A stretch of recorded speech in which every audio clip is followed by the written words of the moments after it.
Movie के शुरू में हम केस वॉकर नाम के खतरनाक कालिए को देखते हैं जो रिंग में अपने अपोनेंट को धोबीघाट के कपड़ों की तरह बुरी तरीके से धो रहा था। फिर इस कालिए ने खतरनाक लात मारकर के पहले राउंड को खत्म किया। तब उसके कोच ने उसे समझाते हुए कहा कि बेटे कालिए थोड़ा प्यार से मार, नहीं तो तेरे साथ कोई भी फाइट करने के लिए तैयार नहीं होगा। लेकिन कोच की बातों का इस कालिए पर कोई भी असर नहीं हुआ। अब जैसे ही दूसरा राउंड शुरू हुआ, ये कालिया अपने अपोनेंट पर आवारा सांड की तरह टूट पड़ा और 1 मिनट में ही उसकी हड्डियों का कचूमर बना करके उसे नॉकआउट कर दिया। ये देख करके उसके कोच ने कहा कि जब सब कुछ तुम अपनी मर्जी से कर रहे हो तो फिर मुझे क्या झक मराने के लिए रखा हुआ है। इतना कहने के बाद वो नाराज होकर के यहाँ से चला गया। फिर इस कालिए ने भी अपने सामान को समेटा और जैसे ही जाने लगा तभी इसकी मुलाकात इसके पुराने फ्रेंड ब्रोडी से हुई। यहाँ पर ब्रोडी ने इस कालिए को कहा कि आज रात को तुम मुझसे एक क्लब में मिलना। अब जैसे ही रात हुई, ये कालिया उस क्लब में पहुंचा जहां पर ब्रोडी अपनी बहुत सारी खूबसूरत गर्लफ्रेंडों के साथ एंजॉय कर रहा था। यहाँ पर मीसा नाम की एक लड़की इस कालिए से बातें करने लगी। फिर ब्रोडी इस कालिए से बातें करते हुए उसे बताने लगा कि 6 हफ्ते बाद थाईलैंड में ब्रागा नाम के एक फाइटर से मेरी फाइट होने वाली है और उस फाइट को जीतने के बाद मुझे $2 मिलियन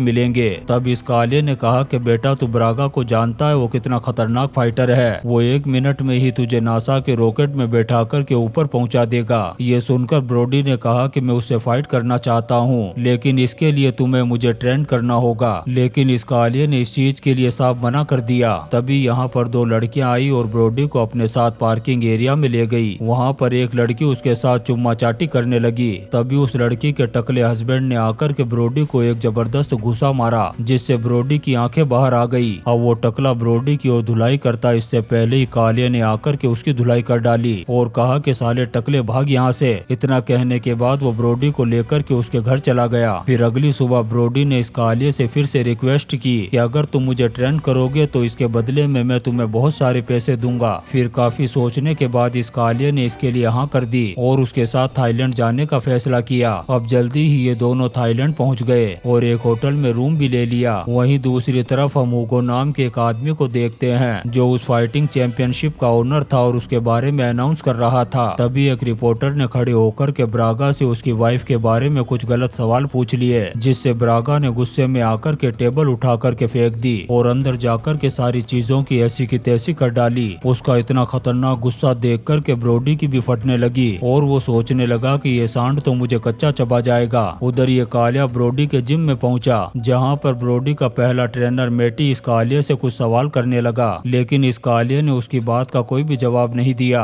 और बाहर आकर के लकड़ी के कुछ पट्टे उठाने लगा। ये देख कर के जिम के बाकी लोग उसे चूतिया और बाउली रांड समझने लगे। फिर इस कालिए ने एक बोरे में बहुत सारे कंकर भर कर के प्रैक्टिस करना शुरू कर दी। तभी यहाँ पर कोबरा नाम का एक फाइटर आया जो अपने आप को बहुत ही खतरनाक समझता था। जब उसने इस कालिए के प्रैक्टिस करने के तरीके को देखा तो उसकी मजाक उड़ाने लगा। दरअसल कोबरा अपने आप को बहुत बड़ा फाइटर और यहाँ का किंग समझता था, लेकिन इस कालिए के प्रैक्टिस करने का तरीका उसे बिल्कुल भी समझ में नहीं आ रहा था। फिर उसने इस कालिए को अपने साथ फाइट करने का चैलेंज कर दिया, लेकिन इस कालिए ने उसकी बात का कोई भी जवाब नहीं दिया। तब कोबरा उसकी फिर से मजाक उड़ाने लगा। अब ये कालिया उसे नासा के रॉकेट में बैठा था। इससे पहले ही ब्रोडी यहाँ पर खाने के कुछ सामान को लेकर के आ गया। तब कोबरा ने ब्रोडी से पूछा कि इस कालगंडे को यहाँ पर तू लेकर के आया है। ये सुनकर के इस कालिए का और भी ज्यादा दिमाग खराब हो गया और उसने कोबरा से कहा कि अगर तुझे मुझसे मार खाने का इतना ही शौक है तो बेटा मैं तेरे साथ फाइट करने के लिए तैयार हूँ। फिर थोड़ी ही देर बाद इन दोनों के बीच में घमासान फाइट शुरू हो गई, जहाँ पर ये कालिया पहले तो कोबरा के वार से बचता रहा। फिर थोड़ी देर बाद वो कोबरा पर इस तरीके से टूट पड़ा जैसे भूखा शेर अपने शिकार पर टूट पड़ता है और मार मार करके उसकी हड्डी फसली जबड़ा सब तोड़ करके रख दिया, जिससे बेचारे कोबरा को एम्बुलेंस में डाल करके हॉस्पिटल ले जाना पड़ा। फिर अगले दिन हम हुगो को देखते हैं जो उसी जिम में पहुंचा और सबसे पूछने लगा कि यहाँ पर ऐसा कौन सा तुर्रम खान आ गया है जिसने कोबरा जैसे फाइटर की मार मार करके माँ बहन एक कर दी। तब जिम में मौजूद लोगों ने काली की तरफ इशारा करके कहा कि यही है वो आदमी जिसने कोबरा का डोबरा बना दिया है। ये सुनकर के हुगो इस काले के पास पहुंचा।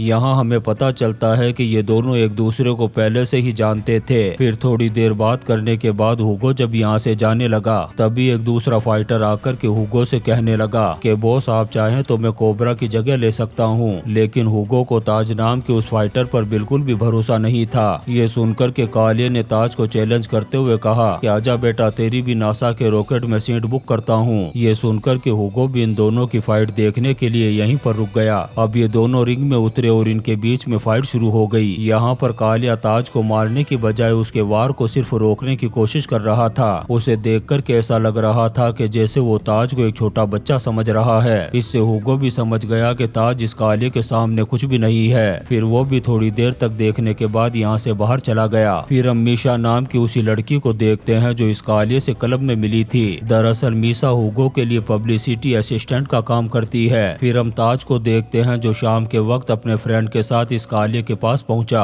और उसे कहने लगा कि उस्ताद, क्या तुम हमें अपनी तरह लड़ना सिखा दोगे? तब इस कालिया ने थोड़ी देर तक सोचकर के इन दोनों को सिखाने के लिए हाँ कर दी। फिर अपनी प्रैक्टिस करने के बाद वो इन दोनों लड़कों को फाइट करने की ट्रिक सिखाने लगा और धीरे धीरे करके ऐसे ही वक्त गुजरता गया। फिर एक दिन मीशा जिम में उसी कालिया के पास पहुंची और उससे इस तरीके से लाइन मारते हुए बात करने लगी जिससे लग रहा था कि वो इस काले कौवे को अपने दिल के पिंजरे में कैद करना चाहती है। फिर मीशा ने बात आगे बढ़ाते हुए इस कालिया को अपने साथ डेट पर चलने के लिए कहा। तब इस कालिया ने भी मुस्कुराते शर्माते हुए हाँ कर दी। फिर अगले दिन वो डेट पर जाने के लिए तैयार हुआ और एक फ्लावर शॉप पर पहुंचा जहां पर उसकी मुलाकात एक छोटी लड़की से हुई जिससे उसे पता चला कि ये तो मीशा की बेटी है और इसका बाप तो बहुत पहले ही मर चुका है। अब मीशा और इस कालिया को आपस में बात करते हुए मेटी ने भी देख लिया था। फिर ये दोनों ऐसे ही बातें करते हुए एक रेस्टोरेंट में पहुंचे। यहाँ पर मीशा ने इस कालिया से पूछा कि कुछ साल पहले तुम जेल क्यों गए थे? ये सुनकर के ये कालिया मन ही मन में सोचने लगा कि आखिर इस कालगंडी को मेरे पास्ट के बारे में क्यों जानना है।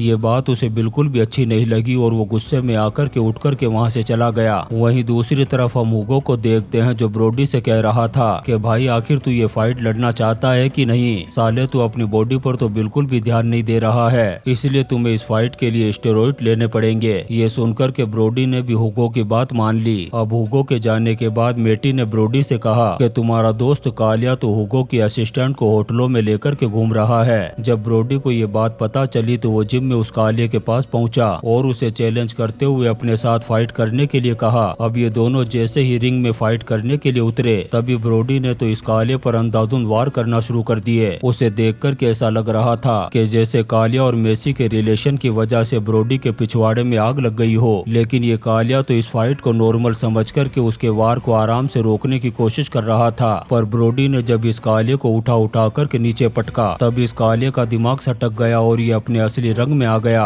और ब्रोडी से कहा कि तेरी माँ का सुअर मारूं साले, तेरी ऐसी की तैसी। ये कहकर के वो उसे इस तरीके से धोने लगा जैसे धोबी घाट पर धोबी कपड़े धोया करते हैं। जब हुगो को इस चीज के बारे में पता चला तो वो टेंशन में आ गया कि मेरे फाइटर तो इस कालिया का भी मुकाबला नहीं कर पा रहे हैं, तो ये साले ब्रागा जैसे खतरनाक फाइटर के सामने कैसे टिकेंगे। फिर हुगो ने अपने असिस्टेंट से कहा कि उस कालिया के पास्ट के बारे में सारी इन्फॉर्मेशन निकाल कर के लाओ ताकि हमें उसकी असलियत के बारे में पता चल सके। उधर वो कालिया ताज और उसके फ्रेंड को ट्रेनिंग दे रहा था। तभी वहाँ पर मीसा आ गई और उसने कालिया से उसके पास्ट के बारे में पूछने के लिए माफी मांगी। तब इस कालिया ने भी शर्माते हुए उसे माफ कर दिया। अब ये कालिया जैसे ही जिम में पहुंचा तभी इसने ब्रोडी को देखा जो ड्रग्स खाने की तैयारी कर रहा था, लेकिन इस कालिया को देख कर के उसने अपने आप को रोक लिया। अब ये कालिया ब्रोडी को अपने साथ लेकर के एक रेस्टोरेंट में पहुंचा। वहाँ पर ब्रोडी ने इस कालिया से कहा कि भाई मैंने ब्रागा से फाइट करने का डिसीजन गलत ले लिया है, वो साला मुझे नासा के रॉकेट में बैठा कर के ऊपर पहुंचा देगा। ये सुनकर के इस कालिया ने कहा कि अगर तुम अपने आप को अच्छी तरीके से ट्रेंड करोगे तो ब्रागा क्या उसका बाप भी आ जाएगा तो तुम्हें नहीं हरा सकेगा। ये सुनकर के ब्रोडी बहुत ज्यादा मोटिवेट हो गया और जी जान लगा कर के प्रैक्टिस करने लगा। उधर ये कालिया और मीसा भी लैला मजनू बने हुए थे। इनकी मुलाकातें और प्यार लगातार बढ़ता जा रहा था। तभी एक दिन हुगो का असिस्टेंट इस कालिया के पास आया और उसने कालिया को कॉन्ट्रैक्ट पेपर देते हुए कहा कि हुगो चाहता है कि तुम उसके लिए फाइट करो, लेकिन कालिया ने उस पेपर पर काट पीट करके उसे वापस हुगो के पास भेज दिया। ये देख कर के हुगो का दिमाग खराब हो गया और उसने अपने असिस्टेंट से कहा कि उस साले कालगंडे के पास्ट के बारे में इंफॉर्मेशन मीडिया में लीक कर दो। उधर ब्रोडी और कालिया रनिंग करते हुए जिम में पहुंचे। तब इनकी नजर जिम के लड़कों पर पड़ी जो इस कालिया का एक एमएमएस देख रहे थे। उस वीडियो में ये कालिया हाथों में हथकड़ी बंधे होने के बावजूद भी 4 पुलिस वालों को बुरी तरीके से कुत्ते की तरह धो रहा था। दरअसल उन पुलिस वालों ने इस कालिया को ड्रग्स के झूठे मामले में फंसा दिया था। अब जैसे ही ये वीडियो वायरल हुआ सारे मीडिया वाले इस कालिया के घर पर पहुंच गए। तब मीसा ने यहाँ पर आकर के मीडिया वालों को घर के अंदर घुसने से रोका और इस कालिया को लेकर के एक दूसरे घर में चली गई। यहाँ पर मीसा ने उसे बताया कि ये घर हुगो ने तुम्हें गिफ्ट दिया है क्योंकि तुमने ब्रोडी को मोटिवेट करके सुधार दिया है। फिर इसके बाद ये जिम में पहुंचा जहाँ पर इसने देखा कि एक रशियन ट्रेनर ब्रोडी को नॉकआउट करने का तरीका सिखा रहा था। इस कालिया ने मेटी से पूछा कि आखिर ये हो क्या रहा है। अब मेटी उसे कुछ बताता तभी ब्रोडी जोर जोर से चिल्लाने लगा। दरअसल उस रशियन ट्रेनर ने ब्रोडी के घुटने को डैमेज कर दिया था। अब यहाँ से ब्रोडी को हॉस्पिटल ले जाया गया जहाँ पर इन्हें पता चला कि ब्रोडी के घुटने की सर्जरी करनी होगी और फिर उसे ठीक होने में कम से कम 2 महीने का वक्त लगेगा। ये सुनकर के ब्रोडी भी बहुत ज्यादा टेंशन में आ गया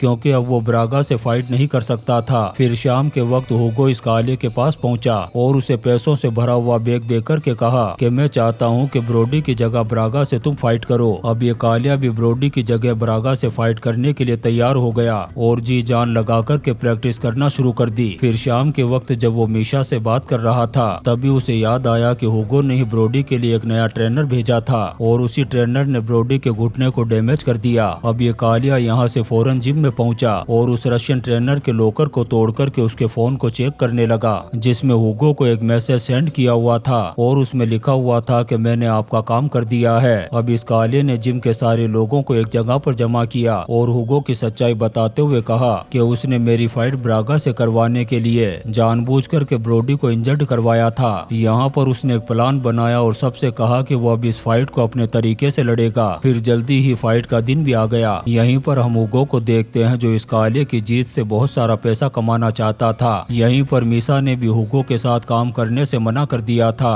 उधर वो कालिया भी हुगो को मजा चखाने के बारे में सोच रहा था। तभी इस कालिया को एक आइडिया आया और वो ब्रागा के सामने जाकर के उसकी वाइफ के बारे में गंदे गंदे कमेंट्स करने लगा जिससे ब्रागा का दिमाग खराब हो गया और उसने रिंग के बाहर इस कालिया पर हमला कर दिया। यहाँ पर इन दोनों के बीच में घमासान WWE की फाइट हो रही थी। ब्रागा हमारा सांड की तरह वार पर वार करता जा रहा था। ये कालिया एक पंच मारता तो ब्रागा 2-4 पंच मार देता। यहाँ पर इस कालिया को भी समझ में आ चुका था कि इस गेंडे को हराने के लिए मुझे दूसरी ट्रिक अपनानी होगी। तब उसने कराटे वाली स्टाइल में आकर के ब्रागा के पेट पर एक जोरदार वार कर दिया। अब ब्रागा अपने आप को संभालता इससे पहले ही इस कालिया ने ताबड़तोड़ वार कर दिए और आखिर में उसकी टकली खोपड़ी पर एक जबरदस्त किक मार करके उसे जमीन पर ढेर कर दिया। अब ये घमासान लड़ाई रिंग की बजाय बाहर लड़ी गई थी। इस वजह से इसका लाइव ब्रॉडकास्ट भी नहीं हुआ और स्पॉन्सर्स का सारा पैसा पानी में डूब गया। इस चीज से हुगो को खतरनाक गुस्सा आ गया और उसने कालिया के पास आकर के कहा कि साले काल गंडे तुझे तो मैं सलाखों के पीछे पहुंचा दूंगा। तब कालिया ने कहा कि बेटा सलाखों के पीछे तो तू जाएगा क्योंकि तूने ब्रोडी को जानबूझकर के इंजर्ड करवाया था। तभी हुगो के असिस्टेंट ने आकर के कहा कि सर हम बर्बाद हो गए हैं क्योंकि स्पॉन्सर्स अपना पैसा वापस मांग रहे हैं। तभी यहाँ पर ब्रोडी भी आ गया। तब कालिया ने उसे कहा कि जब हम अपने अंदर हिम्मत पैदा कर लेते हैं तब दुनिया का कोई भी काम कर सकते हैं। और इसी सीन के साथ ये शानदार movie never back down no surrender खत्म हो जाती है। दोस्तों हम आपके लिए ऐसी ही इंटरेस्टिंग मूवीज एक्सप्लेन करते रहेंगे तो आप चैनल को सब्सक्राइब जरूर करें और लाइक और कमेंट्स भी करें। Thank you.